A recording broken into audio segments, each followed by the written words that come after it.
Willkommen zum Kassenzone-Podcast. Heute mal aus Barcelona, aus einem Lederladen. Hier war ich schon vor einem Jahr zusammen mit Johannes Altmann. Da haben wir Luise, die dort gerade die Tassen einräumt, besucht, die hier selbstgemachte Ledertaschen verkauft und Workshops verkauft. Da habe ich Caro mitgenommen, die steht hinter der Kamera. Haben gesagt, das müssen wir mal als Podcast aufnehmen. Und da muss Luise mal erzählen, warum sie das hier macht und wie genau das Business funktioniert. Deswegen ist es eine Sonntagsfolge geworden. Auf Englisch werdet ihr gleich hören. Habe ich mit Caro aufgenommen. Und ich glaube, nach dieser Folge wird der ein oder andere von euch auch, hier kennt ihr mal durch die Store durch, auch Barcelona besuchen. Wir konnten hier die ganze Zeit Menschen sehen, die am Store vorbeilaufen und die schon an der Tür geklopft haben und eigentlich rein wollten. Etwas, was das Online-Business gar nicht mehr kennt. Freiwillige Besucher im Online-Shop. Viel Spaß mit dem Podcast. Hallo und herzlich willkommen zu einer neuen Folge Kassenzone mit Caro und Alex. Wir melden uns aus Barcelona und wir switchen the language to English because we're here together with Louise in her beautiful, beautiful store where she not only creates leather bags and accessories, but also conducts workshops. But that's something that we're going to dive in just now. Louise, let us start by introducing you. Who are you and what do you actually do here in Barcelona? Hi, hello, Alex and Caro. Thank you for inviting me. I'm very pleased to be here. So who I am a still young lady. I arrived in Barcelona 11 years ago without speaking Spanish or knowing about any Spanish situation. It was crisis at the time.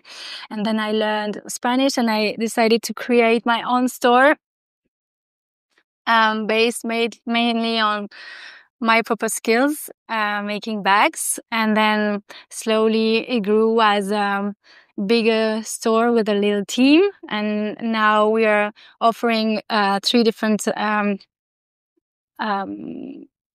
channels. Like we have belts, bags, and experiences, and it's a nice growing history. Yeah.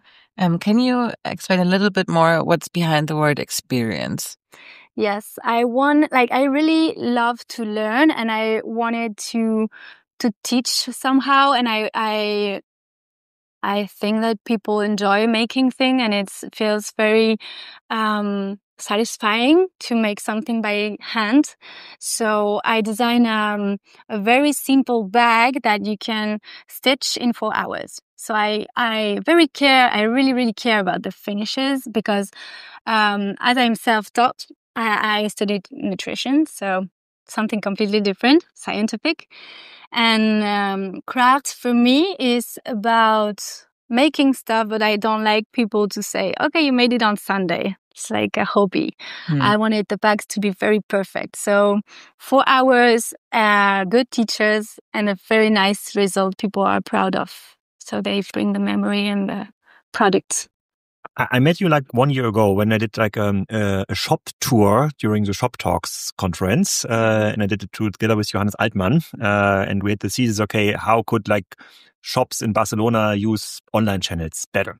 And one of the things we learned at the shop tour was that like every store owner told us, okay, the online channel is not really working because when you're starting to sell bags online, people sometimes try to trick you, not paying, try to do tricky returns, like it's just a hassle.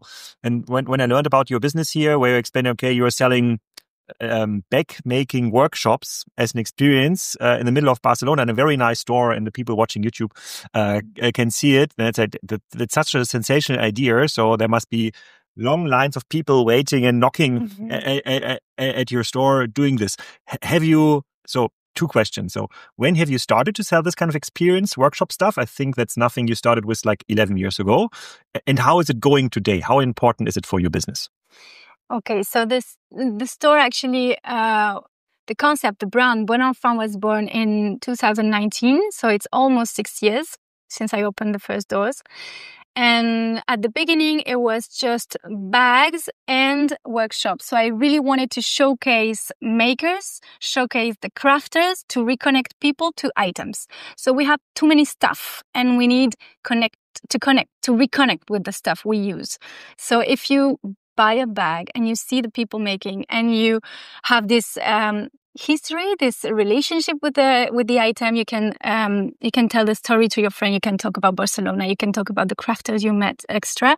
So that was the very beginning of my concept. Then during COVID, I had this seed about giving classes, but I designed the bag. I made all the process and the patterns extra during COVID.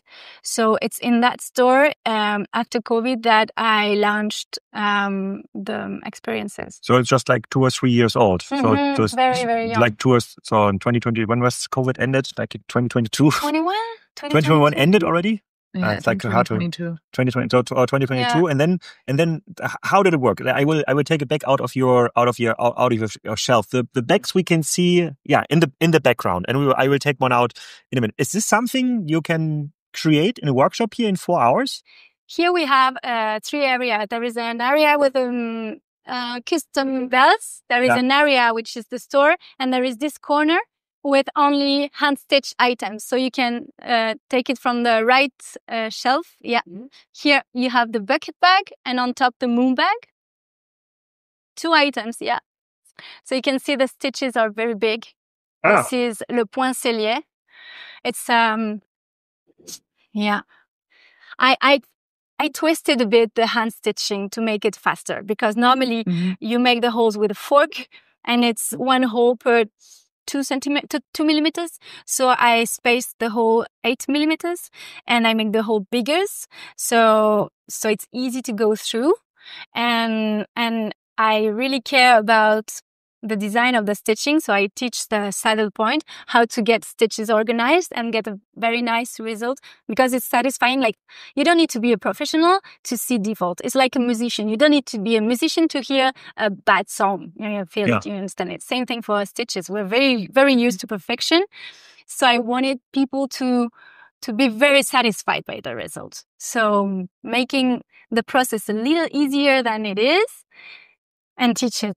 And just from a business model perspective, because Kassenzone is kind of a business podcast. So this is the yellow bag here we are seeing, and I hold it like in front of the camera here, this one. This is a result of, this could be a result of like a 4-hour workshop. Exactly. And you're leaving the shop then with the bag of your color of choice, right? Yeah. And this, I think we talked about it at breakfast, and this is like 160, 170 euros. 165 euros. And also you got it stamped. So you choose the stamping, you choose the personalization on top of choosing the color, choosing the thread, and making it. So it's a very custom product. And 165 euros. But for me, I'm not a bag owner. So other members of my family are bag owners. So for me, that sounds incredibly cheap, because it's not just a bag, it's experience overall. And we don't want to do like cheap marketing here for you. But how do you look at it, Caro? Isn't it like too cheap doing this? Or would you next time, now you know about it, next time in Barcelona, coming here with some friends, is this something you would consider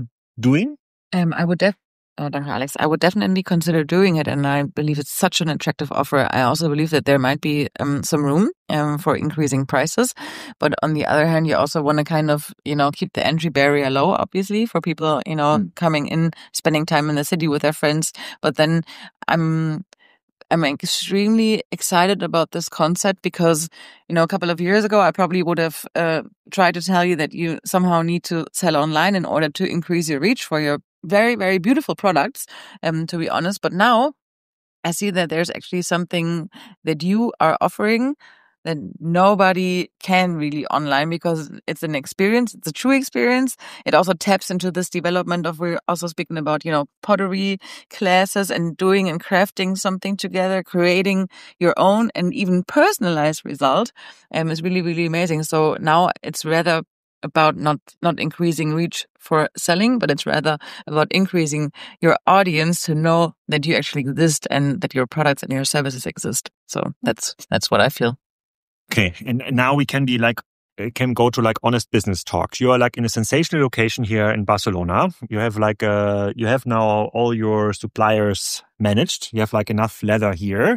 So how is business going? Are people really lining up, knocking at the door at the 7 a.m. in the morning saying, I want to have like a workshop? Where do they come from? Is it word of mouth? It's a fairly young idea, 2 or 3 years old. So how is it working out for you so far? Okay, so first of all, the price. I decided the price regarding the target in Spain. I was thinking maybe Spanish people wanted to join the workshop. So 165 euro for a Spanish way of life. It's not cheap. Mhm. So that was one point. And also, I thought maybe young people traveling into Barcelona, having fun and having less money than maybe big family extra. 165 would be an affordable price. And the margins are quite good, actually, because people make the customer make the handwork, the slow work. And so that was the idea of the price, but maybe it can evolve over the time, of course. About the line in front of the store, at the beginning, I was only advertising the workshop in the front door, like DIY, and having the samples here. It didn't came out, like no one, like some people eventually would come and have an appointment, but it really changes the day I started to share it on social media. So I have line on social media, but not physically in front of the store, because on social media you can see people saving the idea for the next travel or for the next day they can come. So really a lot of reach in that side. And then we have, hopefully, because of Barcelona, so many people walking through the door. So they come, they see us, but they come mainly for belts, for products, and sometimes they book a class. But it's something you really have to anticipate. So online bookings are the real way to have customers. And how do you create a brand here in Barcelona? Because like if you walk around here, within like the next couple of 100 meters, we will find like 10 other stores selling bags, and maybe not own branded bags, but from like bigger leather brands or so. But how do you create? Is BonEnfant Atelier, is this a brand already? Are people coming and say, okay, I want a belt from this brand? How do you do it? It's starting organically. For example, I discovered I'm like people who come from Asia telling me, you're famous on Little Red Book. And I had to download Little Red Book to understand what it is. And I can't understand because it's all in digital. Like, there's a lot of organic diffusion, because there is an experience. Like, even if you don't book the proper experience, when you come here, you see the worker, you see the workshop, which is something very new, and people are enjoying a lot. They're filming us every day here. What is Caro? What is a Little Red Book app? Is this what I saw when during the tariff discussions? I think there was this the app people mentioned where like Chinese manufacturers showed bags and other products in the camera and say, okay, this is kind of the Gucci bag you're paying $2,000 for, but this is the same factory here, same process, same material, same quality, and you can get it from us like for 200 euros. Is this Little Red Book? I think that's the app. I can't consult it because it's all Chinese. Really Chinese, yes. But then it came to Instagram, and I saw it. Yeah, I saw it too, and I think that's the app. Okay, and in this very viral. And in this app, you are like a value brand then, like for Chinese customers. If you want to get to the real value without like paying like brand premiums, then your brand is listed. It's interesting. Yeah. It's a new sales channel I've never heard about. First time I hear it now in the podcast. Yeah, I heard it from the customer. They just tell me some customer, they're like, "You're so famous." I'm like, okay. But can you guide us a bit? Like most of the listeners here in the Kassenzone podcast usually listen to people from the online world, selling online or having a big brand selling on like different channels. You're running here a store with, what is it, like 150 square meters, like including the workshop area. So can you guide us through some KPIs? So how much is such a store? How many bags you have to sell? How many people do you have to employ to run such a thing? Because I believe like for many people, it's still kind of a distance dream, to open a restaurant or to have like a store in Barcelona or Malaga or Venice or whatever. So it's like, it's a romantic entrepreneurial dream, but it's not as easy, obviously. So can you give us some numbers? Sure. So first of all, I think numbers are very Like there is a lot of range prices for everything. Actually, I had a half store in 2019 when I started, and it was 3 times the price I'm paying now. So I paid 3,000 euro for a 60 meter squared store near to La Rambla. So it was a lot of people walking in front of the door. So that was a good deal for me, but too expensive. Even we could reach the numbers, break even extra. But then here I negotiated during COVID. So I think it's always the same thing. If you're a bit like, you have to be clever to find the spaces and the time and the moment to have a long. I tried 10 years renting contracts. I had 8 years, but that's the key of having, stability and low rent. So now I'm paying 1,100 euro per month, but that's almost a secret. Yeah, but what's interesting to me, and like even if you would pay, if you were paying like 2,000, this is like between 10 and 20 euros per square meter for a retail space in Barcelona. That sounds for me incredibly cheap, because and again, I'm not like an expert in retail rental prices, but like if you remember prices in Spitaler Straße in Hamburg or others, it's usually in the hundreds. Like for a store of this size, you would pay, I don't know, 10, 20,000 a month, like incredibly high prices. So let's say your neighbors have not been that good in negotiation, then they pay like double the price, but still cheap. So you can get a store for 2,000 euros in Barcelona. Like, yes, but then it's not the main street. It's into the maze of the Gothic area, which is nice, I think, because tourists are walking here. Like a lot of friends from far away from France, they just walking around and they find me. So that's a very good key for me. That's very important. People just see me because they walk here. They will come here. So they go to Passeig de Gracia, but then also here. So why would I pay 15,000 per month if I can pay one? And then also you can be clever and smart. Like there is a room in Spain. There is a very weird thing, which is the cost of the entrance. There is this cost of business. Like in French, you call that the door cost. It's not legal. So you can pay 30,000 euro, you can pay 80,000 euro or zero. So I pay always zero. Oh, okay. Because you negotiate. Who's charging it? The government? It can be the rental, the company before, or the owner. Okay. Because it's not legal. It's just negotiation. Ah, okay. Ablöse quasi. But you can see that in... okay. You can see that in all the stores. If you look for renting, you'll see 120,000 plus rent. Yeah. And you can have zero plus rent. And if you negotiate zero and you negotiate low rent. Yeah. But that's like a good moment.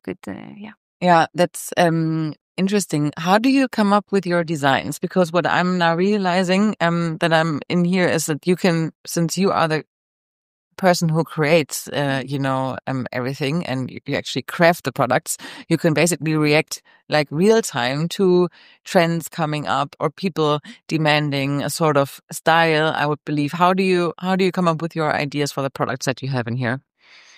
Yeah, at the beginning, I wanted to make, I started making bags. Like, people would come into the store, we would draw the bag together, and I would make it. Like, the sample has to be perfect. Mm-hmm. If not, I will lose my margin.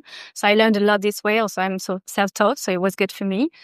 But then it's there are no identity, because it's just people's ideas with good and bad ideas. So I wanted to, it's sometimes very weird result. So I don't wanted my name into those bags. I wanted my name into a very specific bag. And what my words, I want to be functional. I want to be minimal, and I want to be timeless. Mm-hmm. So minimal is about like one color, no pattern, very simple, like no patchwork neither. Simple design, simple lines. Functionality is if you're not convinced, I will tell you, okay, my Victoria bag, you can wear it as a backpack, as a tote bag, as a crossbody bag. And there are no metal in here. So you're not carrying the metal who's gonna broke over time. So functionality is okay. Also, I don't want to have 1,000 of bags because I'm not capable to produce them. I want one bag which is resolving all my issue or other requirement. And timeless, I really choose the material. So very high quality leather from nearby. I care about being sustainable, ethically, locally sourced. So that's the third argue to say the leather comes from a very good company which is working with Louis Vuitton, very high brands, high luxury brands who allows, I can tell you all the technical requirements of the leather are completely secure by being a supplier for Louis Vuitton because they need to answer that. So yeah, that's my... Compared to the podcasts that we usually do, it's such an eye-opening experience for me because what you do is basically the opposite of an online fashion business because it's sustainable, it's profitable, it's a real experience. Everything that fashion online retail. It's interesting that you name it. It's profitable because online business is really struggling right now. Yeah. It's struggling and it's very not sustainable. Shipping goods back and forth and so on. So this is really, really because you are everything that fashion online retail is not. Yeah. But it's so good actually. So how can we create more reach for you so that people can actually find your products and your workshops? What I was thinking about while preparing for the session is using TikTok. And there's a big discussion going on, especially in Germany, because TikTok Shop launched a functionality. TikTok launched a functionality that makes you able to shop directly in the app, which obviously should not be the case for you. But while travel planning, it's actually very useful, to how to spend a day in Barcelona. Is that something that you are already into, using TikTok and or Instagram? Yeah. Yes, it was the key. It was the light changing mainly for the experience, because as I said before, people need to prepare the workshop. It's 4 hours, so it's almost half day. It's important to organize your trip and to know that you're gonna spend a few hours making this workshop. So TikTok was for me a very, very nice way to spread the word. I invited influencers mainly, and it was a great success. So many people saved the video, and then they reached out to me and they booked. It was 500 people last year, and actually this year we tried to change a bit the strategy, and it's not working. Last year in May, we just finished May. We had 9,000 euro bookings. Not booking, experiences, and this May was 2,000. The end of the month was still growing because we increased its belts and other products, but it's a pity because we could have grown 20% if we have kept the experiences plus the growth of the products. Yeah. And do you believe that it's linked to the shift in the strategy, or is it also maybe a little downturn in overall consumption or tourism? Is that something that you may also have experienced? It's hard to measure. It's the last video I've shared. I decided the music instead of the influencers. I wanted it to be more slow fashion. So the video was in her style. So it was very fast, very intense. And I was like, maybe we can slow down a bit. We can put this music, which was Korea. It's a very author music, because I think we are a store, author store. You know what I mean? Mm-hmm. So I thought it was more connected. And then they share it on the weekend of American elections. So it's a combo. It's a lot of thing. It didn't work out. And I invited them yesterday back. So we're going to make a new video soon and we'll see. Yeah. there's actually, I feel like a misconception about the scalability of influencer marketing. I believe it's an amazing channel, but it's not something that you can just repeat over and over again, right? It's like really hard work finding the right people, having the right audiences that bring you then the customers in the end. Yeah. But I do feel like even inviting influencers or content creators into a workshop and them telling, social media about the experience is probably one of the biggest growth levers for you. Mm-hmm. Yeah. Oh, yeah. I can just agree. Yeah. We were also discussing further growth levers, and Alex has a very strong opinion about platforms versus classic retail. So we were also discussing not really scaling the business as in opening more stores, but rather building a platform where you can actually sell these workshop experiences. Is that something that you had also or have had in mind, like more focusing on the workshop side of your business rather than the product side? It's something I'm visualizing right now. I'm listening actively what you, Alex, ideas, because it was interesting. But I always have this this quality of life thinking also. Do I want to answer email? Do I want to manage 50 workshops at the same time? Can I find someone who will be able to manage it and have a quiet, peaceful life? So it's something I will think about, because I can open a lot of stores. Normally, it's something I don't want to make. I have this option of having more. The belt option, the belt offer, which is easier for me because I can see the team would be really reduced. The space can be very small, and we can have a nice custom offer experience also.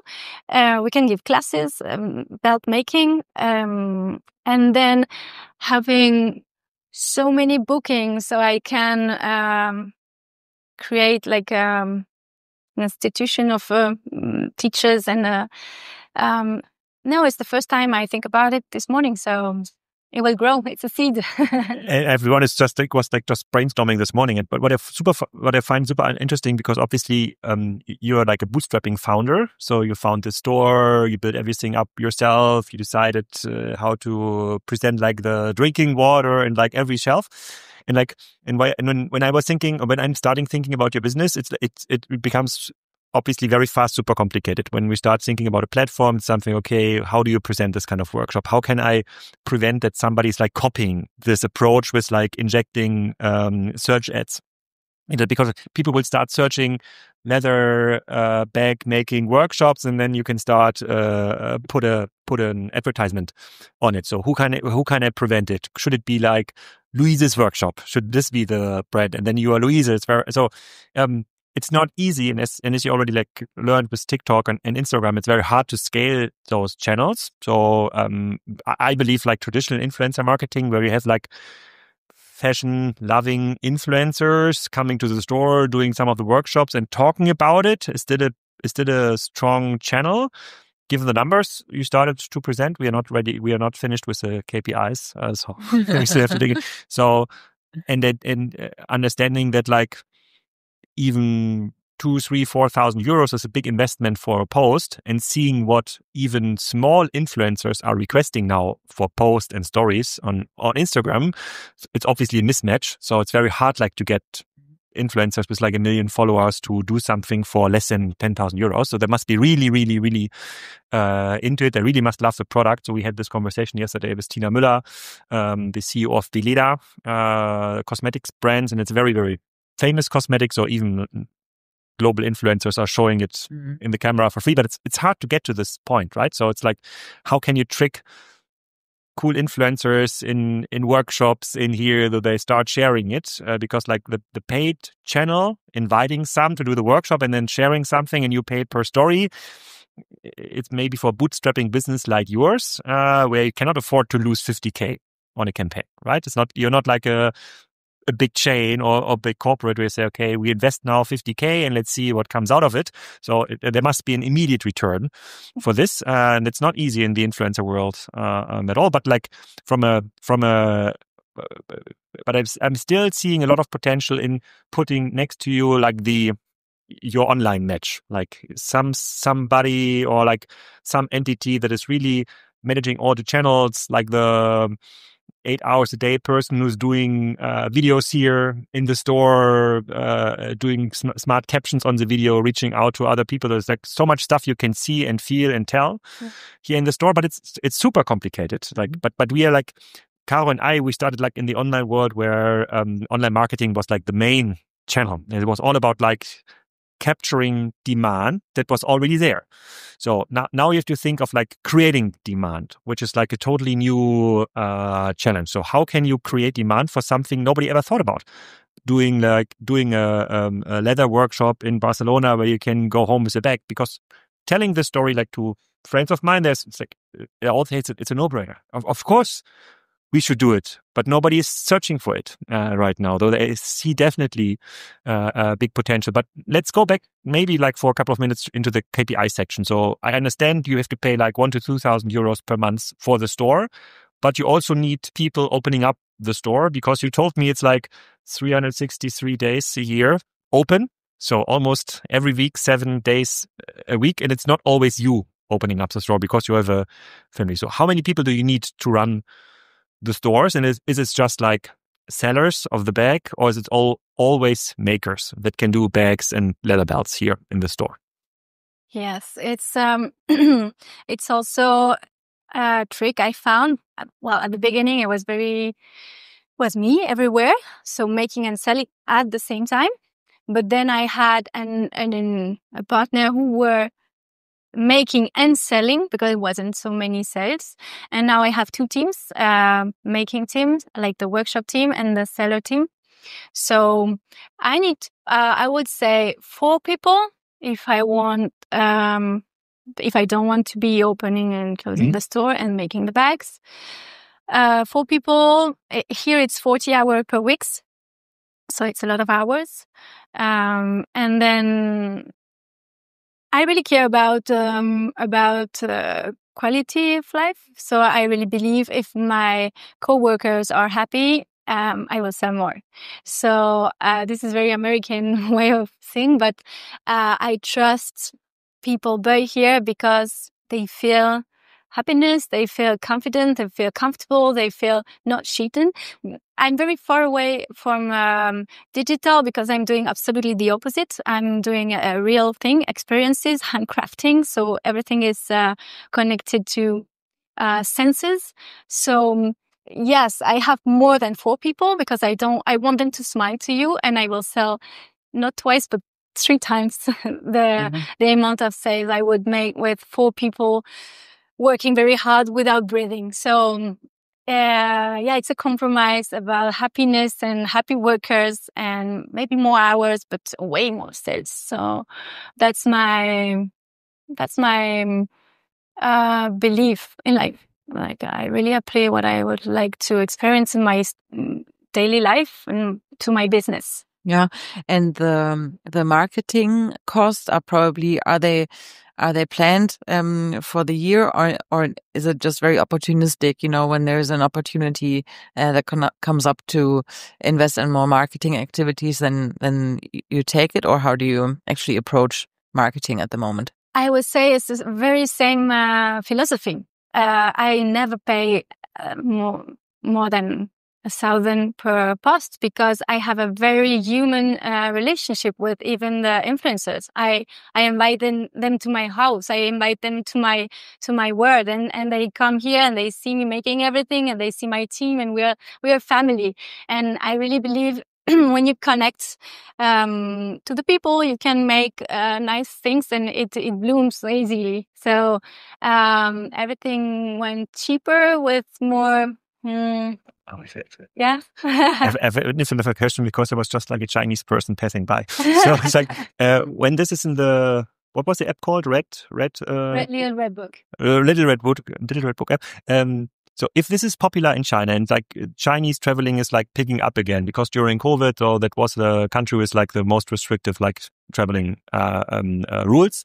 Now like people are coming back, and Barcelona, I guess, is still on the top list of people in China. So does it make sense to have like the Chinese influencer workshop here, invite them so they share it, and then you have like tons of like Chinese people coming here that do want like and maybe you're getting new suppliers out of China because they are selling like better machines, or they also do like sustainable leather stuff. So is that could that be a strategy focusing on this market specifically? Have you done like workshop with Chinese people only? Yes. Yeah. Only no, but they want to be an immersion in Spain. They don't want, they want to have an immersive experience. Yes. So they want Spanish leather, they want Spanish people, they want to hear Spanish, and so I don't know if I answer your question. No. It's like but the market is so big, and there's like from this 25 million tourists in Barcelona, I guess like 1 million out of China, maybe. I believe so. Yeah. So, but it's a huge market, and if you're like popular in this market, and if you find like a niche, then what I find interesting is it's a cool opportunity for us like to record like in Barcelona, and now it's 9:30, because like when you're opening up like an online store, so nobody will come, right? You have to invest money, so people will eventually show up, and then they show up, and only 1 out of 100 will buy. And here, like, people are like, we have closed the door. People are constantly stopping and coming in for free. That totally changed my perspective of brick and mortar retail. Something Johannes from Shopgruppe really made a lot of fun with me about last time when we were on this tour. But it's an interesting perspective. But looking at this, looking at the potential experience, and looking at like the big levers you still have like in digital. So there's tons of business to be made, because like just selling what is like let's go back to the KPIs. So you're selling the ready bags also like for 200 euros more or less, or 250?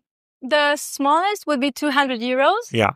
But well structured, like a nice finished bag. Nothing to compare with, like this one doesn't have lining, so it's another product.